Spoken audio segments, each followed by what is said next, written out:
Assalamualaikum dan salam sejahtera. Saya Cik Zaidi Cik Hassan akan membentangkan kajian pencapaian pelajar hasil penggunaan pendekatan kemahiran abad ke-21. Kerajaan memerlukan tenaga kerja yang proaktif dalam menentukan pencapaian ekonomi yang tinggi. Tahap pencapaian ekonomi yang semakin mencabar memerlukan satu anjakan paradigma yang dapat membantu agar ekonomi negara menjadi semakin kukuh dan stabil seiring dengan negara maju. Oleh yang demikian, kerajaan perlulah melahirkan generasi yang membawa pembaharuan dan berdaya saing dalam aspek terutama dalam bidang pendidikan, ekonomi, teknologi dan sebagainya. Selain itu, kurikulum pendidikan termasuklah di dalam pengajian kejuruteraan dan teknikal haruslah sentiasa mengikut faedah zaman untuk memastikan pelajar yang dikeluarkan bukan sahaja mempunyai ilmu pengetahuan, malah menguasai kemahiran abad ke-21 bagi menghadapi cabaran era globalisasi pada masa ini. Pendidikan yang berkualiti dan cemerlang dalam pelbagai aspek, termasuklah cemerlang dalam bidang kurikulum, menjadi matlamat utama dalam usaha melahirkan generasi arah baru yang mampu menangani cabaran-cabaran abad ke-21. Sikap, motivasi dan pencapaian sedikit sebanyak mampu mendorong pelajar untuk menguasai kemahiran abad ke-21 dengan lebih cepat dan mudah serta memberi kesan dalam jangka masa yang panjang merupakan satu hasil yang semestinya ditunggu-tunggu oleh negara dalam melahirkan masyarakat yang serba boleh dalam pelbagai bidang dan mampu berdaya saing dengan negara maju.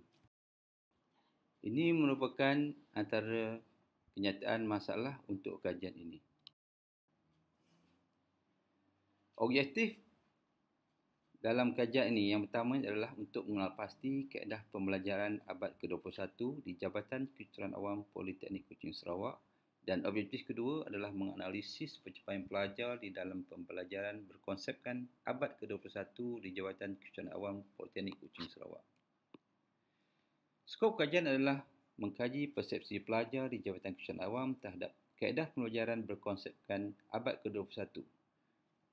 Analisis keputusan peliksaan yang menyentuh aspek pembelajaran abad ke-21 terhadap pelajar di Jabatan Kejuruteraan Awam dan analisis pencapaian pelajar di Jabatan Kejuruteraan Awam PKS bagi kohort Jun 2017 hingga Jun 2019. Metodologi kajian terbahagi kepada dua, iaitu soal selidik dan juga analisis data.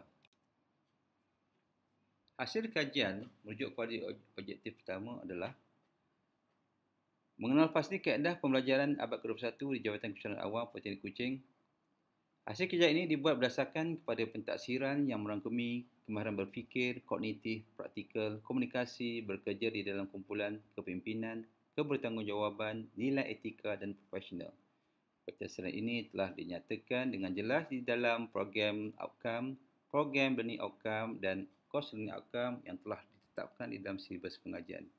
Keseluruhan kemahiran ini adalah kemahiran yang dinilai di dalam peperiksaan akhir setiap semester pelajar. Kemahiran-kemahiran yang dinyatakan ini adalah antara kemahiran yang terkandung di dalam kemahiran pendidikan abad ke-21. Hasil keseluruhan kemahiran ini akan dinilai di dalam peperiksaan akhir semester, di mana jumlah pengajian yang merangkumi keseluruhan kemahiran adalah selama 6 semester, iaitu bersamaan dengan 3 tahun pengajian.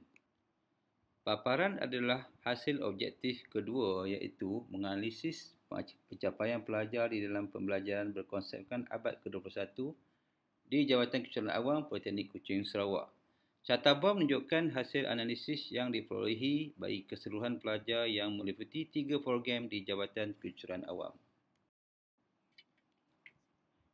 Kesimpulannya, yang pertama, kaedah pengajaran dan pembelajaran kelas abad ke-21 perlu diterapkan, iaitu tidak hanya berpusatkan kepada pensyarah, sebaliknya mewujudkan kumpulan kecil di kalangan pelajar yang sama-sama membimbing untuk mencapai kejayaan bersama.